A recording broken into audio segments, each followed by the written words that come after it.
G'day guys, my name is Caleb, otherwise known as the Critic Kebab, and welcome back to another episode of the FC 24 Realistic Career Mode here with the Chelsea Football Club. In this episode, we're going to be playing two games. First is going to be a simulation in the Carabao Cup against Middlesbrough, and then we will be versing Tottenham Hotspur away from home, Ange Postecoglou's men, the team that in real life has definitely surprised so many people, because after Harry Kane left the team and Antonio Conte basically lit up the joint and set it on fire, you thought this club was on the brink of basically disintegrating and reducing to mediocrity. And somehow, fellow Aussie Ange Postecoglou has got the cogs turning and they are a well-oiled machine so far this season. So hopefully we can go to the Tottenham Stadium and spoil the party. Now, first order of business is of course beating Middlesbrough. This is a team that we should easily bypass. I don't recognise any of these players. And we've got plenty of talent at our disposal, so this should be a breeze. But I am of course going to rotate the squad and bring in some players that don't see as much action. So I'm going to do that now. And this is the team I'm going to go with. Mudryk and Jackson stay in the team despite being quite fatigued, and I've brought Sterling in as well because we don't have much depth in those positions, and even though they are tired, I think I'm going to trust them to get the job done. And even though Jackson hasn't been delivering the goods in recent weeks in the career mode, I'm going to give him one more chance to hopefully deliver something here. So let's get straight into this simulation and hopefully pick up a positive result, because midweek, in real life, we defeated Blackburn Rovers. I wasn't able to watch the game. We don't really have access to the Carabao Cup, streaming it at least down under. So obviously I watched all the highlights and stuff on YouTube, and it seemed like a comfortable result. And I'm hoping this will be as well. And Sterling getting the first goal within the first 10 minutes definitely seems like we are setting the stage for a roller coaster that has very minimal bumps and excitement. And another easy pass into the center of the park, and Mudryk is easily able to dispatch it into the back of the net. And Middlesbrough have only just started this game, and they are already very demoralised because it does not look like they can easily wiggle their way back into this game and force a result. But if you're saying what the team that we've got, which is our second tier team, a lot of players that we've got here definitely aren't starting lineup material, but arguably you could even argue that Fofana, when he returns from injury, and Badiashile could be a very promising centre-back duo. Obviously, the centre-back pairing is going to be a conversation that is going to cause lots of debate in the coming future. As we score our third goal, Nicholas Jackson finally getting on the scorecard, but Badiashile just returned from a long-term injury and partnered with former Monaco teammate Disasi, which was great to see. He came back, scored a goal, looked really positive, all the good stuff.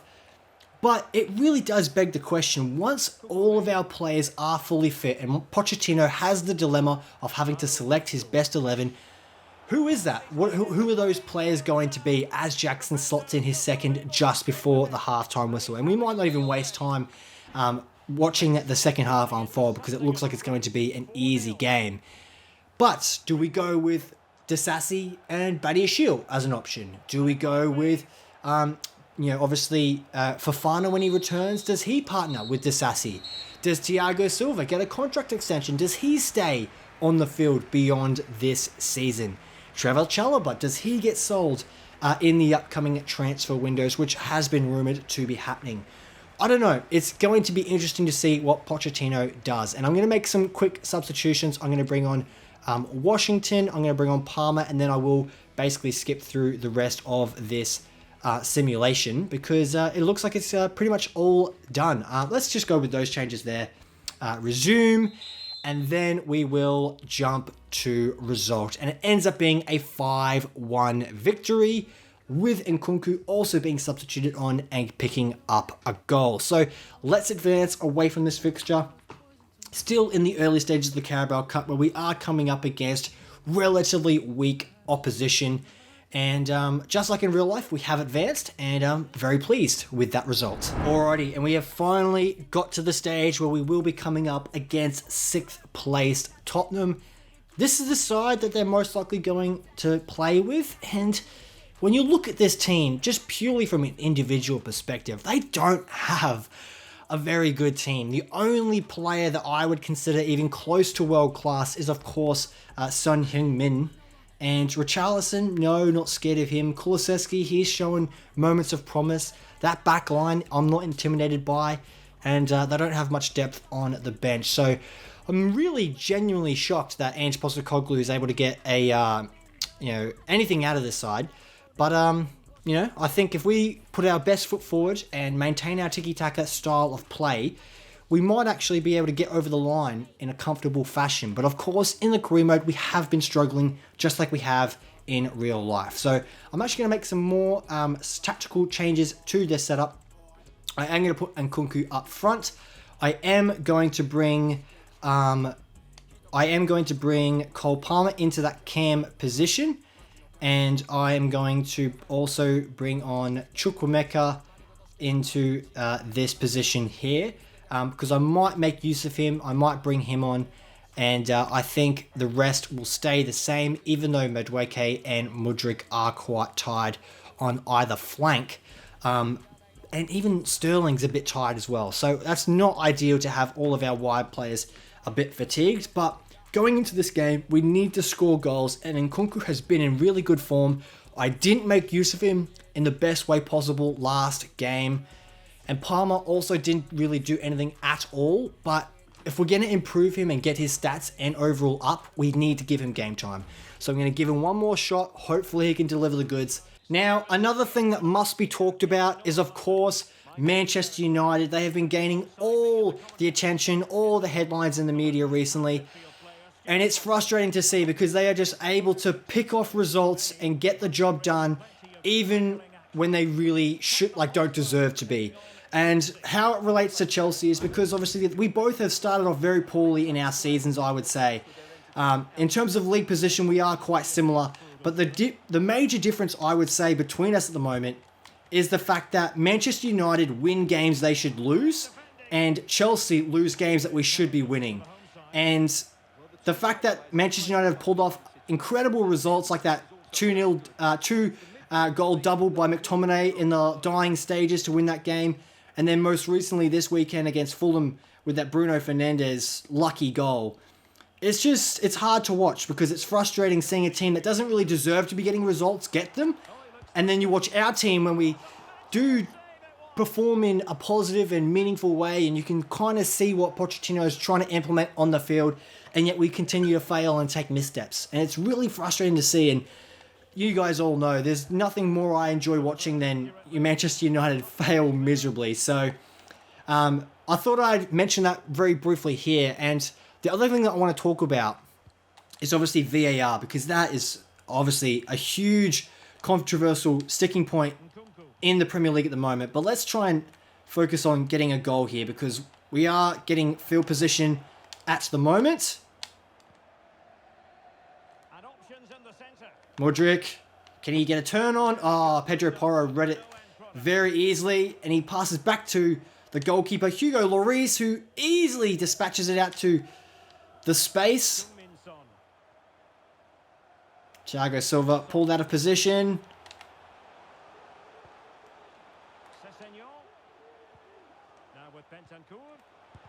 Oh, AI doing me a solid there. Let's whip it out to Chilwell.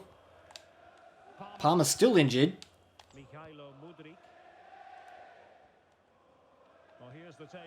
Oh.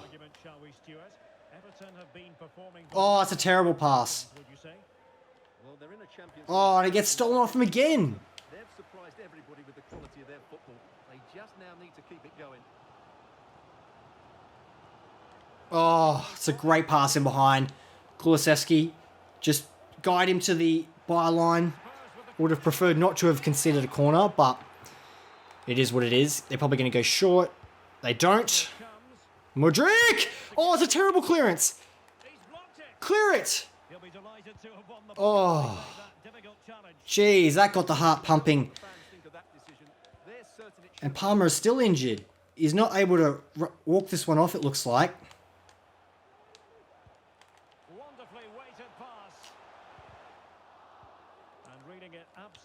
James, get it out of there. Madueke with a good first touch. Gets it to Enzo. Finds Palmer, who's still injured, man. Oh, I think I'm going to have to make a substitution.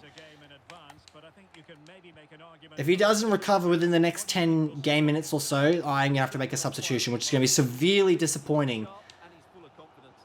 He's just been too hot to handle. And I fully expect him to score again today and eventually break that record.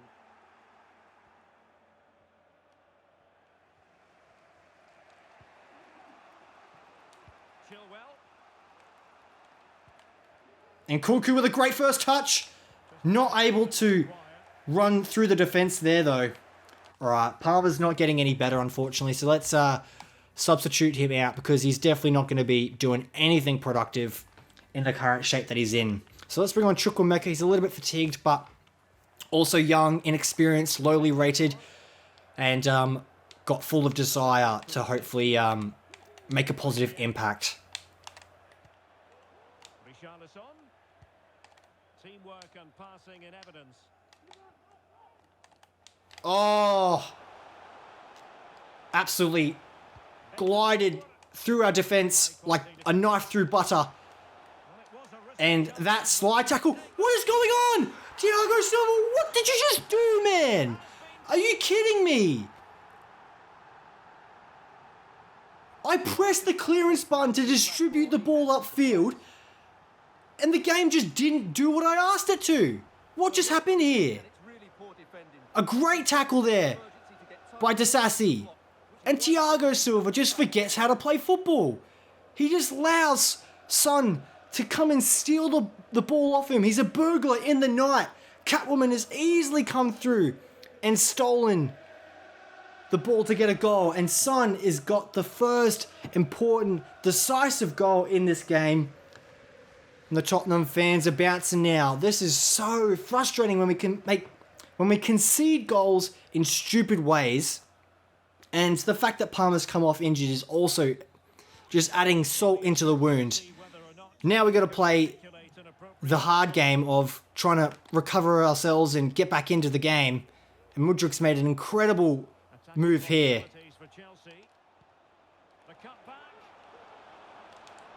Oh, Pedro Porro just nicks it off him. Mudrik's got to track back now, but he's tired and fatigued after that first run. And that's a really good pass here. Chilwell, if I can select the right player, which I do. Oh, it has been stolen again by Thiago Silva. Off by Thiago Silva, sorry. Casado, don't make a mistake. Yes, well in. Okay, here we go. Carney, if he makes a good run, he might be able to get in here. Oh, Enzo. Got locked into a box there and not able to work around it.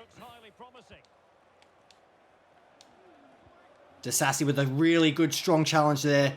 That's twice he's done that in this game. And just before halftime, in a critical moment. And we've gone to North London, and we are so far not performing in a very dominant way. So we need to go into the second half and really up the tempo because we cannot be losing multiple games in a row. Oh.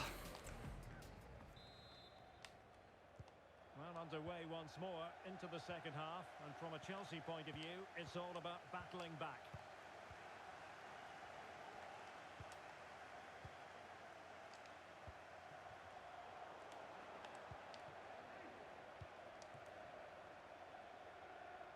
Son.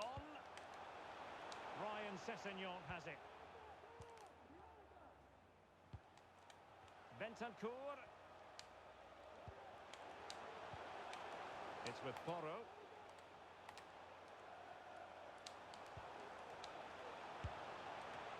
Oh, come on, Sanchez.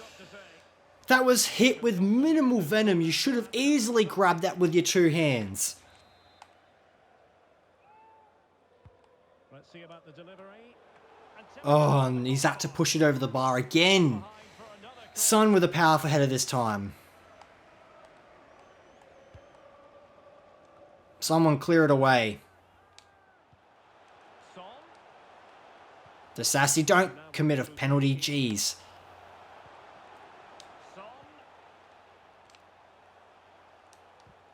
Oh, good interception. Oh, it's the wrong person to pass to, though. Oh, so he's offside. God damn it. Now, I did want to briefly talk about VAR and say that it's an absolute disgrace, as Mikel Arteta put it. So many mistakes are happening week after week, and it's unacceptable. The referees need to do something different, because as of right now, it's so obvious that it's not the technology that's the problem. It's the bloody monkeys that sit in the control room who scratch their head and scratch their ass, not knowing how to use the damn technology, and continue to make blatant, obvious, dumb mistakes. And it's so frustrating to see week after week. Even in the Manchester United game against Fulham, a subjective offside. I never even knew that was a thing. It's just unbelievable to see how VAR is ruining the game that we love. Because when it was brought in, it was to be, eliminate essentially all the clear and obvious mistakes that were in the game. And as of right now, it's not doing any of that. Oh, Hugo Lloris makes a good save, and it doesn't even go out for a corner. Oh, we can't quite get there. Must win header. Oh, what the fuck is that pass? You're taking the piss. Alright, after the stoppage in play, I've decided to make some substitutions. Mudryk was extremely fatigued, so Sterling is going to come on for him, but he's actually going to transition onto the right. Carney Chukwuemeka is going to come onto the left-hand side. Broge is going to go up top, and Mudryk is going to sit in that number 10 role. And we need to get a goal back ASAP. So let's put our try-hard pennies on. There's so much space here. Oh, that was the opportunity to score and we've wasted it. I can't believe the space was afforded to us there. That was insane. And he's fired over the corner. Still not clear. Crucial piece of defending. Oh, we just got swarmed like they were a bunch of bees then, and here they come on the counter-attack. And Cucurella's missed the tackle. He's not even going to give away a foul. Will he play it in? He's trying to create something. Oh, good save. Come on, lads. We need a push here. And a change for Spurs at this juncture. Trying to pick out a teammate. Put it behind for what will be a corner here. I press circle. I press clearance. What? I have no words. That's a short corner. Okay, let's go. Counter. Let's go. I'm delighted to say more Premier League action coming up for you here on EA TV. It's Chelsea facing... Oh, what? He's offside? Oh, just mistimed his... Oh, no way. By how much? Oh, only just. God damn it. Get past his man. Cuts it back. This could be it.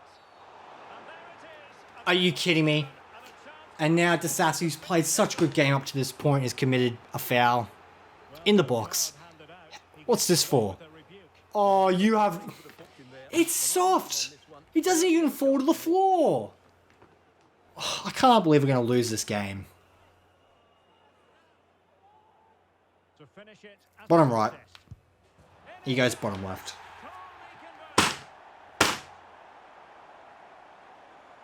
It's just unacceptable. This team's not even good. It's full of mediocre, average players, man. So are we.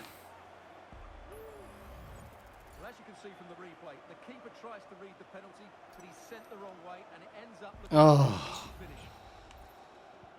This sucks. I really do hate this. It's so frustrating that we can't even, bury our opportunities. And Sterling, what is he doing, man? Just fucking make a run.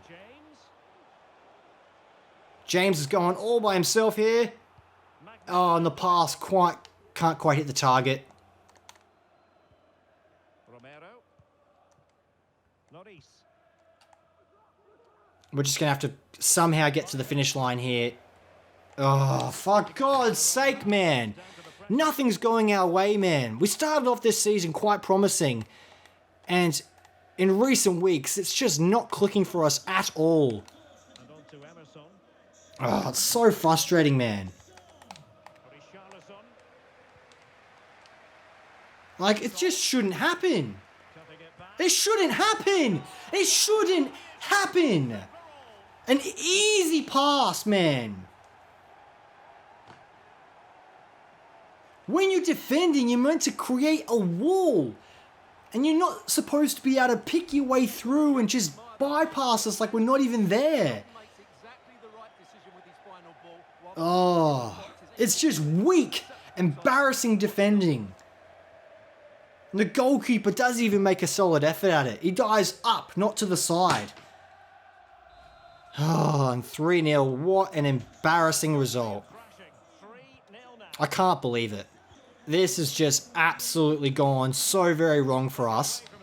And it's not like we had opportunities. You know, we definitely had times that we could have scored. Oh, and he's run out of gas at the end! At the critical moment! You can't be running out of gas there, man. Oh. Well, I hope I'm not predicting the future. Because if this happens in real life, I really don't know how I'm going to react. Tottenham is one of the teams I hate the most, up there with Manchester United. And as much as I have a soft spot for them now because fellow Aussie Ange Postecoglou is coaching the team, their team is so bang average and there's no way we should be losing to them. And the fact that I've just lost here, in this capacity, especially when I played Nkunku up top as striker for a majority of it, and he basically had no real impact in a productive way. You know, one clear strike on goal and a few decent dribbles. It's just not good enough. Yeah, it's just not working right now, and I am lost for words in what capacity it is going wrong, because earlier in the season, the tiki-taka style of football was working to perfection. You know, easily getting out from the back, you know, bypassing our way into midfield and getting opportunities to score. And as of right now, we just can't put the ball in the back of the net. Was today's defeat a foregone conclusion? We made it too easy for them to get behind us. Absolutely. We allowed them to get opportunities to take shots on goal that just shouldn't have happened in a million years. And it's embarrassing. Alrighty. Coming out of the game, Palmer is only going to be out for 5 days, so he'll be more than fit and ready to go again for the Manchester City game, coming up against his old side. But I'm not even honestly that convinced by him so far in game, so I can't imagine he'll get any minutes. But at least it's not a long-term injury. And things aren't getting any easier for us as the fixtures continue to come at us thick and fast, and the best team in the world, Manchester City, is going to be next. I'm very much so not looking forward to it. I'm very scared. I think we're going to get smashed. The only positive to come away from it is that if you look at the table, they're currently in 7th spot with 5 wins, 4 draws, 2 losses, 19 points, well away from the leaders, Arsenal. But at the end of the day, the bottom line is the Chelsea Football Club, and we are sitting just below mid-table in 12th spot in the company of teams like West Ham, Burnley, Brentford. It's just not where we want to be. We want to be pushing for top 4 and getting ourselves into those Champions League spots. Like I said in previous episodes, you guys know I utilize this series to as an outlet to express my thoughts and feelings, but I definitely am trying my very best to get positive results and provide entertainment for you guys, and it's just not working for us right now on the field. Hopefully, in real life, it's a different story and we are able to pick up the 3 points. And make sure you guys are subscribed to the channel, because I will be releasing my instant match reaction thoughts when the game happens. I'll catch you in the next episode where we will be versing Man City before the international break. And yeah, it's not a great start to the season, unfortunately.